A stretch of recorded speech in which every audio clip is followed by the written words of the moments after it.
Hello, fellow Americans. It's me, Caroline, and I'm back. We've made it to the last series of Civics for MIA Prep.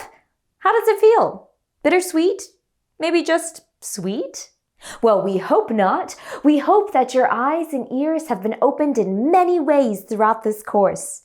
Yes, your brains must feel crammed full with all sorts of thoughts and feelings. So, what to do with all this? Well, for starters, this series will start with this lesson, which is a recap of the entire course. Next, the final lesson will focus on the source of democracy, you. Let's get started. Today, we will analyze the values, principles, and practices that create a shared political tradition and culture. The essential question for this final series is this: why is American citizenship a revolutionary idea? And the question for this lesson is this: what values, principles, and practices create a shared political tradition and culture? Come along!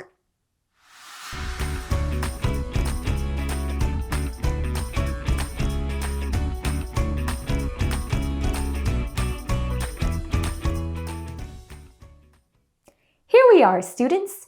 In the previous lesson, we analyzed American identity. We learned that, as an idea, American identity has been forged throughout the centuries as a result of the tension between immigration and political belief and passion. This interplay has cemented the American as a self-determining person with democratic capacities rather than being part of any specific ethnic, racial, or national culture. No, anything but surface-level American citizenship is rooted in a set of shared political traditions and cultures that are based on specific democratic concepts, principles, and practices. These three dimensions, democratic concepts, principles, and practices, have established a people based not on some form of social categorization, although that still exists, but on an idea about the capability and universality of humanity. Let's delve into these three concepts more deeply. This section is called concepts. Remember, concepts refer to abstract ideas and thoughts that become generalized notions. A concept is not a physical object, but is an idea which is accepted and used by society.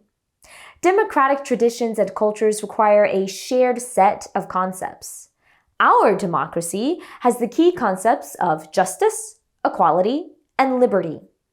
Each of these concepts triggers specific ideas and principles in our minds which inform how we behave and what we expect from institutions like our government. When we think of justice, we think of impartiality, innocence, and law.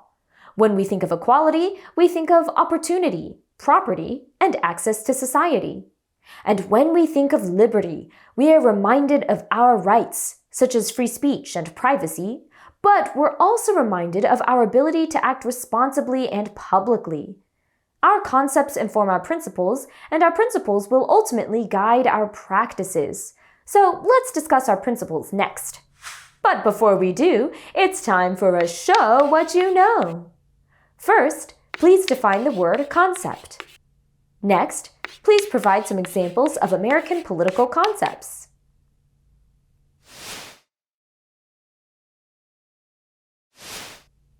In many ways, people are defined by their principles. Principles refer to fundamental truths that serve as the foundation for a system of beliefs or behaviors, or for a chain of reasoning. These are fundamental because they bond us all to core beliefs. Without our principles, we're left without a set of shared truths, making it very hard to establish social cohesion. And these truths are rooted in the concepts that we have agreed upon.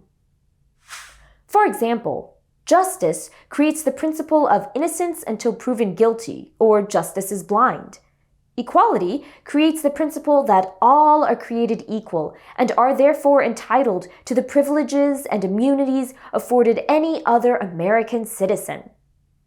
Liberty creates the principle that government should be limited and that people have rights granted at birth.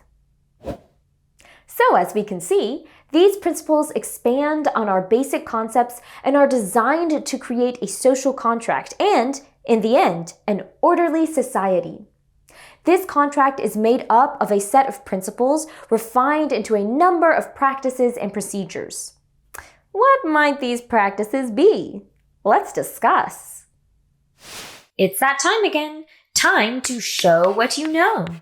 First, please define the word principle. Finally, please answer this question. How do concepts form principles?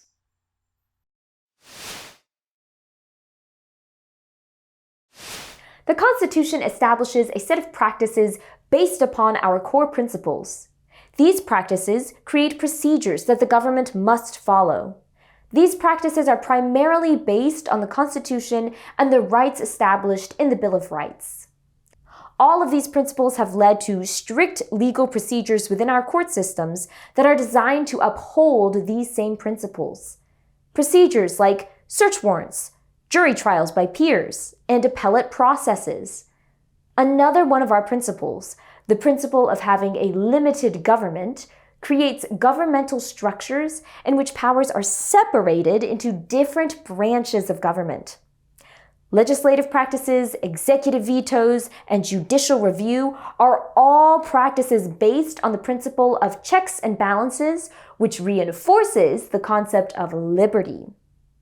Election procedures are based on the principle of federalism that is rooted in the concepts of liberty and justice. Finally, our principles of popular sovereignty, liberalism, and limited government form the basis for our massive democratic practices. These principles inform our practices, and our practices form the idea of American citizenship. And that idea is the main reason people from around the world decide to assimilate into our traditions and cultures. These are the concepts, principles, and practices that create our shared political traditions. Over the course of the last few centuries, American citizens have used these building blocks to construct a unique culture, one that defied the typical social categories that have been traditionally required to create societies, categories like ethnicity. Throughout this course, we have learned that human beings are unique. From a state of nature, we form diverse communities, and within those communities, new social realities. We do not simply take what is given at face value. Instead, we think critically about our problems and then remake the world to meet our needs and desires.